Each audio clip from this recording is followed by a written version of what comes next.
मालेगाव तालुक्यातील संवतगाव, रावळगाव परिसरात अवकाळी पाऊस, गारपीट यामुळे पिकांच्या झालेल्या नुकसानाची शालेय शिक्षण मंत्री दादाजी भुसे यांनी आज पाहणी केली। या नुकसानाचे पंचनामे करून तातडीने अहवाल सादर करावा असे निर्देश शिक्षण मंत्री श्री भुसे यांनी प्रशासनाला दिले। संवतगाव परिसरात मागील 2 दिवसात झालेला अवकाळी पाऊस आणि गारपिटीमुळे पिकांचे नुकसान झाले आहे।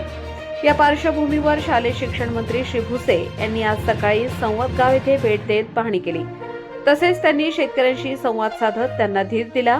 यावेळी अप्पर जिल्हाधिकारी देवदत्त केकान, तालुका कृषी अधिकारी भगवान गोरडे, गटविकास अधिकारी भरत वंदे यांच्यासह सरपंच, कृषी सहाय्यक उपस्थित होते।